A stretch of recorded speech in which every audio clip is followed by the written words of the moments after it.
ये है ABPL digital network और आप देख रहे हैं ABPL न्यूज। नमस्कार, आपके साथ में यूवी चौधरी। आप देख रहे हैं ABPL न्यूज। हल्द्वानी में उद्यान एवं खाद्य प्रसंस्करण के अंतर्राष्ट्रीय मौन पालन महोत्सव एवं संगोष्ठी का आयोजन किया जा रहा है। यह महोत्सव 18 दिसंबर से 20 दिसंबर तक रामपुर रोड के देवल चौड़ में आयोजित किया जा रहा है। इस महोत्सव का उद्देश्य मौन पालकों के उत्पादों को उचित पहचान दिलाते हुए अंतर्राष्ट्रीय प्लेटफॉर्म उपलब्ध कराना है। हमारा 3 दिन का कार्यक्रम है, 18 तारीख से शुरू होगा और 20 तक चलेगा। और international honey and bee fest जो है हम सेलिब्रेट कर रहे हैं। इसमें पूरे जितने भी बी प्रोडक्ट्स हैं, हनी है, उसकी डिटेल में जानकारी दी जाएगी। और ख़ास तौर से जो है वो हमारा उत्तराखंड का ब्रांड हमने डेवलप करना है।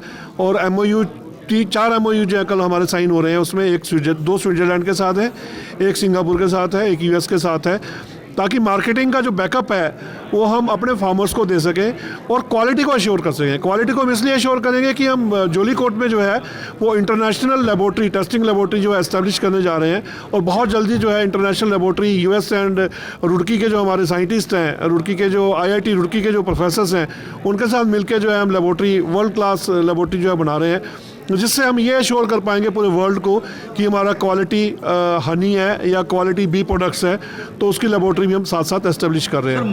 ये जो हमारा प्रोग्राम है, ये हमारा प्रोग्राम 3 दिवसीय अंतर्राष्ट्रीय मौन महोत्सव ये 18 से 20 तारीख तक हमारा संपन्न हो रहा है। जिसे माननीय मुख्यमंत्री द्वारा इसको इनॉग्रेशन किया जाएगा। इसमें हमारे जितने भी हमारे पूरे स्टेट के मधुपालक हैं वो आमंत्रित हैं इसमें। और इसमें जितने भी हमारे साइंटिस्ट रहेंगे, इस फील्ड में जो काम कर रहे हैं, वैज्ञानिक रहेंगे, और हमारे जितने भी वर्कर्स हैं जो इस फील्ड में काम कर रहे हैं, प्रोग्रेसिव फार्मर्स सभी आमंत्रित हैं।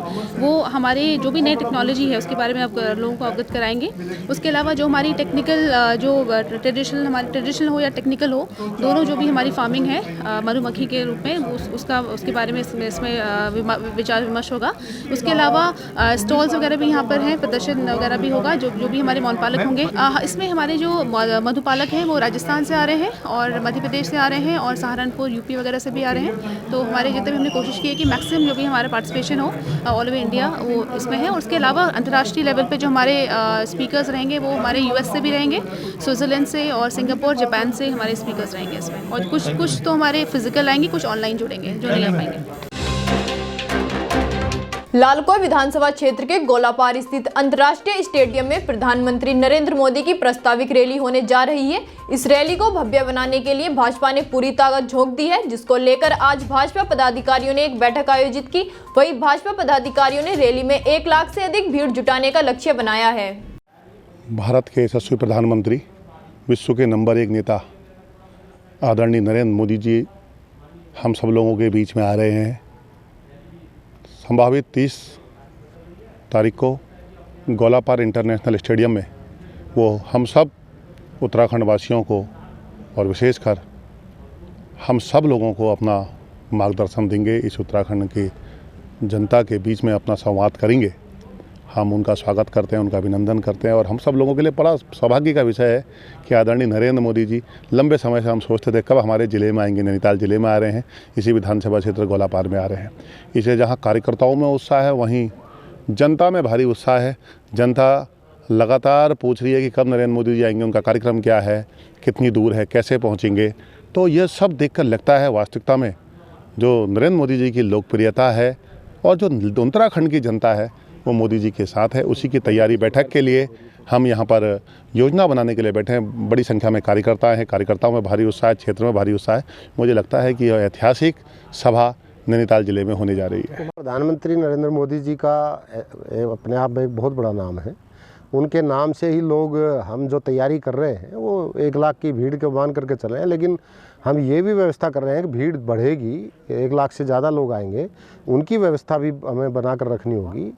कि हर मामले में नरेंद्र मोदी चूँकि देश के नहीं इस दुनिया के नेता बन गए हैं, हर आदमी की इच्छा है उनसे के विचार सुने, उनकी बातों को सुने। वो देश को इतने आसानी से कैसे चला रहे हैं, इतनी साधारण रहन सहन के बाद, ये सब भी देखने की एक बहुत बड़ी बात होगी। मैक्स हॉस्पिटल पटपड़गंज ने हल्द्वानी में ब्रजलाल हॉस्पिटल के साथ एग्रीमेंट साइन कर दिया है। अब किडनी के मरीजों को इलाज के लिए दिल्ली जाने की जरूरत नहीं पड़ेगी। अब किडनी से संबंधित बीमारियों का इलाज ब्रजलाल हॉस्पिटल हल्द्वानी में हो सकेगा। किडनी ट्रांसप्लांट के लिए 2 ऑपरेशन करने होते हैं, बड़ा लंबा ऑपरेशन होता है। पहले ऑपरेशन में जो डोनर होता है उसका गुर्दा हम निकालते हैं, बिल्कुल बारीक छोटे छेदों से ही लेप्रोस्कोपी से ही गुर्दा डिसेक्ट करते हैं और छोटे छेद से ही गुर्दा निकालते हैं। पेशेंट को बाद में आगे चल के बहुत कोई समस्या नहीं आती है, उसका जीवन आगे सुखमय रूप से पूर्ण रूप हेल्दी रहता है, अच्छे से ही चलता है। रेसिपिएंट के लिए फिर एक ऑपरेशन होता है, वो गुर्दा हम जो रेसिपिएंट होता है, जो पेशेंट होता है उसके अंदर लगाते हैं। उसमें भी जटिल प्रक्रिया होती है, 3 नसों का जोड़ होता है, लेकिन सक्सेस रेट अभी हमारा 95% तक है। कितना खर्चा आता है ट्रांसफर में सर? खर्चा लगभग 7 से 8 लाख रुपए खर्चा आता है, जिसमें सब कुछ शामिल होता है। दोनों ऑपरेशंस का भी खर्चा होता है, सभी डॉक्टरों की फीस होती है, रहने का खर्चा होता है, बेड का खर्चा होता है, दवाइयों का खर्चा होता है, सभी मिलाकर इतना खर्चा हमारे यहाँ पर आ जाता है। सबसे पहले तो किडनी की, जैसे मैंने बताया, किडनी बीमारी के लक्षण से शुरू करता हूँ। लक्षण में जैसे बताया, सूजन होती है, शरीर पे, चेहरे पे और पाँव पे सूजन आती है, कमज़ोरी होनी शुरू हो जाती है, चलने फिरने में सांस फूलने लगती है, वज़न कम हो जाता है, सुबह उठते में उल्टियाँ शुरू हो जाती हैं, सर दर्द रहता है, चिड़चिड़ापन रहता है। ये सारे किडनी की बीमारी के लक्षण हैं। अगर आपको कोई भी ऐसा सिम्टम है तो अपने नज़दीक के डॉक्टर के पास जाइए, अपना बेसिक जांचें करा लीजिए। कुछ ना कुछ बीमारी जो भी है पहले पकड़ में आ जाएगी। मान लीजिए आपकी किडनी फेल हो रही है, आपकी धीमे धीमे किडनी का फंक्शन जो है 15% है, जिसको हम पैमाइश के लिए एक मॉलिक्यूल होता है क्रिएटिनिन, सीरम क्रिएटिनिन, आप सबने सुना होगा। ये जाँचें की जाती हैं, लैब में जाँच होती है, क्रिएटिनिन बढ़ा हुआ आता है जिनकी किडनी बीमारी होती है। अगर आपका क्रिएटिनिन बढ़ा हुआ है तो आप आगे का ट्रीटमेंट शुरू कराइए। अगर आपकी किडनी फंक्शन क्रिएटिनिन से पता चलेगा 10 के आसपास है तो आप ट्रांसप्लांट के बारे में जल्दी सोचिए। कैसे सोचना है? सबसे पहले 3 चीज़ें करनी है। एक तो आपको ये देखना है कि आपको भी डायलिसिस की ज़रूरत है। आपको भी डायलिसिस की ज़रूरत नहीं है तो आप सीधा ट्रांसप्लांट की तैयारी कीजिए। ट्रांसप्लांट के लिए आप सबसे पहले एक आपको डोनर चाहिए जो आपसे रिलेटेड हो, लीगली रिलेटेड हो, आपके खून से रिलेटेड हो, जेनेटिकली रिलेटेड हो, जैसे माँ बाप, भाई बहन, चाचा, ये बाबा दादी, ये सब और बच्चे, ये सारे के सारे आपके लीगल रिलेशन हैं, बिल्कुल फर्स्ट डिग्री। ये आपको इमीडिएटली किडनी डोनेट कर सकते हैं। इसके बाद क्या किया, सरकार ने पूल बड़ा कर दिया, डोनर पूल, जिसमें चाचा ताऊ, मामा मामी, मौसा मौसी, बुआ फूफा सब हैं और उन सब के बच्चे भी हैं। मतलब आपके जो कज़न्स हैं, जो फर्स्ट कज़न है, सब किडनी डोनेट कर सकते हैं। और इन सब के रिलेशनशिप हम जीन से प्रूव हो जाते हैं, तो हम जीन से हम प्रूव कर देंगे। जो एक तरफ से हम जेनेटिकली प्रूव करेंगे, दूसरी तरफ से आप लीगल पेपर्स लगेंगे। कमेटी सरकारी होती है, मौलाना आज़ाद में बैठती है हमारी, सरकार के नुमाइंदे आते हैं जिनसे हम नहीं मिलते। हमारा मिलना भी अलाउड नहीं है और ठीक भी नहीं है। अगर उन्हें ठीक लगता है तो वो परमिशन दे देते हैं। अगर उन्हें ज़रा भी डाउट होता है कि किसी भी तरीके से पैसे की फेरबदल हो रही है, वहीं के वहीं मना कर दिया जाता है, हम उनसे सवाल नहीं पूछ सकते।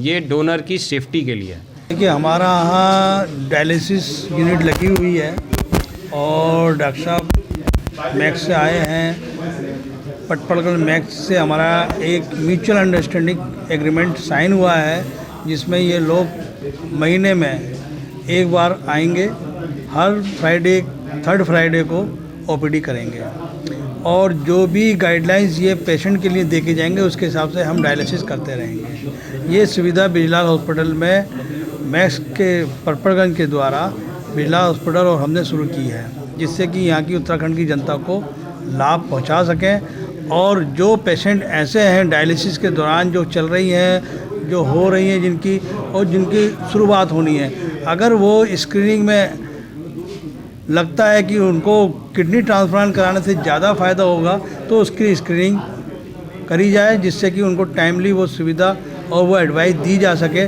जिससे कि वो उस और किडनी ट्रांसप्लांट की कराने के लिए विचार अपने परिवार में बैठ के करें। और एक डोनर, हेल्दी डोनर जो भी फैमिली मेम्बर है उसको लेके मैक्स पटपड़गंज की टीम से मिलके किडनी ट्रांसप्लांट आगे खिंचाव विमर्श करके बढ़ाया जाए, जिससे कि उसका जल्दी से जल्दी उपचार होकर किडनी ट्रांसप्लांट की जा सके। 4 दिन पहले एक युवक की संदिग्ध परिस्थितियों में मौत हो गई थी, जिस पर पुलिस द्वारा अभी तक कोई जांच नहीं की गई है। इसी को लेकर ग्रामीणों ने राष्ट्रीय राजमार्ग पिथौरागढ़ धारचूरा में चक्का जाम कर दिया है। आप बाकी सभी लोग सहयोग में आए हैं, हम भरपूर प्रयास कर रहे हैं, क्योंकि नामजद होता तो कोई इतनी दिक्कत नहीं थी। आदमी अननोन है, किसी पर शक नहीं है, तो सारे नंबरों की डिटेल निकाली जा रही है कि कौन आदमी इसमें आसपास था या क्या था। तो ये थोड़ी सी ये हम मानते हैं कि इस बीच जो इंस्पेक्टर साहब इसकी इन्वेस्टिगेशन कर रहे थे उनका ट्रांसफ़र हो गया, इस वजह से थोड़ा सा डिले हो गया है। लेकिन अभी चूंकि नए आ गए हैं चार्ज में, और अब हम इस काम को जल्द से जल्द करा देंगे। हमने पुलिस को ज्ञापन दिया, डीएम को ज्ञापन दिया, हर जगह कहा, लेकिन हमसे जो कि कभी 19 दिन हो गए अभी तक पुलिस की लापरवाही चल रही है। अभी तक कोई जो है कि न्याय नहीं हो पा रहा है। पुलिस कह रही है नाम बताओ, हम किसका नाम बताएं? उसकी अभी बीबी छोटी है, माँ देखो घर का कोई चिराग बुझा दिया गया है, कोई अभी इंसाफ देने वाला नहीं है। पुलिस ये कह रही है कि नाम बताओ, हम किसका नाम बताएं? जब प्रशासन अभी तक नहीं पहुँचा, 2 घंटे हो गए जाम लगे, तो क्या हम उनसे अपेक्षा करें कि जो है कि हमें न्याय मिलेगा? हमें मुख्यमंत्री तक हम मुख्यमंत्री से कहना चाहते हैं, पुष्कर धामी जी से, कि खुद संज्ञान लेके जो है कि इसमें जो कार्रवाई जल्द से जल्द करें। ये तो हम जो है कि सामूहिक रूप से आत्महत्या करने को मजबूर हो जाएंगे। नैनीताल विधानसभा क्षेत्र के चुनाव के लिए एसडीएम अधिकारी प्रतीक जैन ने सभी तैयारियों को अमली जामा पहना दिया है।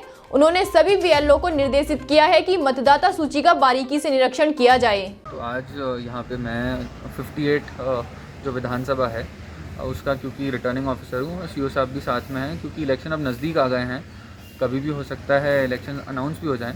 तो हमारी तैयारी एकदम सक्रिय रूप से चल रही है अब, और सभी बूथ्स पे हमने बीएलओस को भी एक्टिवेट कर रखा है 1 दिसंबर तक, क्योंकि जो वोटर लिस्ट में ऐड होने थे फॉर्म 6, फॉर्म 7, फॉर्म 8, ये भी हमारे द्वारा भरवाए गए, और ड्राफ्ट रोल भी अभी तैयार कर दिया गया है। तो सभी बीएलओस जो हैं वो ड्राफ्ट रोल के हिसाब से फिर से फाइनल वोटर लिस्ट को क्लियर कर रहे हैं। और अब हम बूथ पे भी, हर बूथ पे जाके निरीक्षण भी कर रहे हैं, ताकि किसी भी तरह की कोई भी बूथ पे अगर कोई प्रॉब्लम हो तो हमें अभी उसका पता चल जाए, ताकि इलेक्शन हर जगह पे, हर बूथ पे बहुत स्मूथ तरीके से चल सके। इसके अलावा हम अभी CRST जाएंगे, एशडेल जाएंगे, शैले हॉल जाएंगे।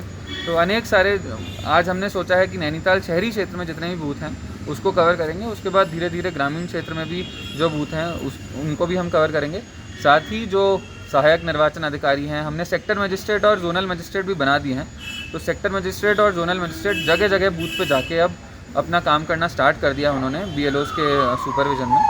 और वो भी अब जो वल्नरेबिलिटी मैपिंग हम करते हैं, जहाँ पे हम सेंसिटाइज कितना है अगर वो एरिया, उसको मैप करते हैं कि अगर कोई एरिया क्रिटिकल तो नहीं है, कोई वल्नरेबल तो नहीं है, तो वो भी हमारे सेक्टर मजिस्ट्रेट और जोनल मजिस्ट्रेट ने करना चालू कर दिया। पिछले 2 दिनों से लगातार बढ़ती ठंड और गिरते तापमान ने लोगों को बेहाल कर दिया है। अब ऐसे में लोग ठंड को दूर करने के लिए सिर्फ आग का सहारा ले रहे हैं। वहीं बढ़ती ठंड से राहगीरों को काफी परेशानियों का सामना करना पड़ रहा है। शीतलहर चल रही है 2 दिन से, बहुत दिक्कत पड़ रही है ठंड में। आग का सहारा लेना पड़ रहा है और कोहरे की वजह से बहुत परेशानी पड़ रही है। बच्चों को स्कूल में पहुँचाने के लिए भी परेशानी पड़ रही है। व्यापार पे तो ठंड से बहुत फर्क बैठ रहा है। दुकानदार तो आ रहे हैं लेकिन ग्राहक नहीं आ पा रहे हैं घर से निकल करके, और आज ठंड काफ़ी है, इसकी वजह से ग्राहक सुबह से नहीं है मार्केट में। दुकानदार सब खाली बैठे हैं। शीतलहर चल रही है और सुबह से ही आज बहुत ठंड है, काफ़ी ठंड है। शीतलहर की वजह से ठंड में ग्राहक निकल पा रहा है। जी नहीं, अभी नहीं ठीक है। आज तो कुछ दिखाई नहीं दिया लकड़ी का कोई, मंडी में क्या और कहीं भी नहीं दिखाई दिया।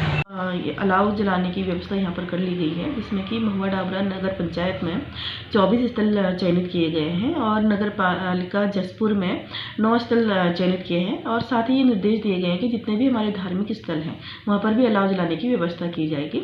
और साथ ही इनसे फोटोग्राफ मांगे जा रहे हैं शाम को, जिसमें कि कोऑर्डिनेट्स वगैरह भी उपलब्ध कराए जा रहे हैं। देखिए, क्योंकि इसमें अलाव जलाने के लिए सार्वजनिक स्थलों की भी व्यवस्था की गई है। अगर वैसे निर्देश तो दिए गए हैं, अगर वहाँ पर नहीं जलाई जा रहा है तो मैं उनको अभी तत्काल ही उनको निर्देश दे दूंगी कि सार्वजनिक स्थल यानी कि बस स्टेशन वगैरह भी अलाव जलाने की व्यवस्था कर लें।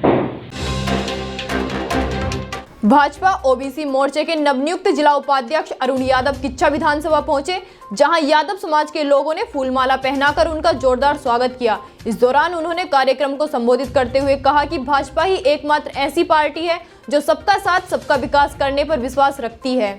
किच्छा पहुंचा था। ओबीसी के सभी भाइयों ने, हर वर्ग के ओबीसी की जितनी भी जातियां हैं सभी भाई लोगों ने स्वागत किया। और पार्टी के 2022 के चुनाव को देखते हुए सभी लोगों को एक साथ जोड़कर पार्टी के हित में, पार्टी के पक्ष में अधिक से अधिक मतदान कराने का प्रयास किया जाएगा और अपनी टीम के साथ पूरे ज़िले में काम किया जाएगा। पार्टी के लिए वोट मांगा जाएगा।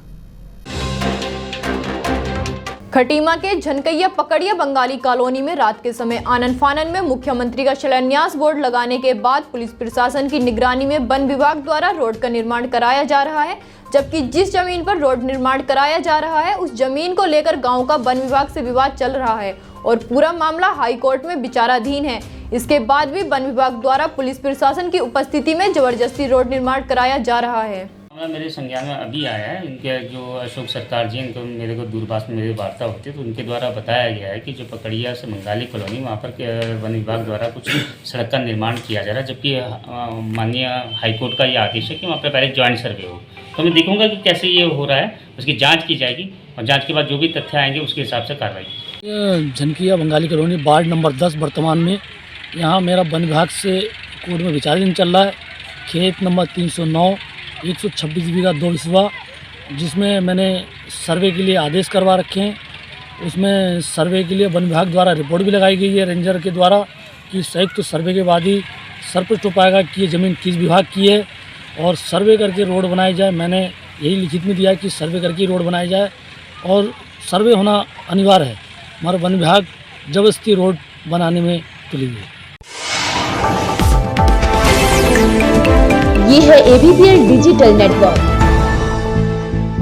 और आप देख रहे हैं ABPL न्यूज।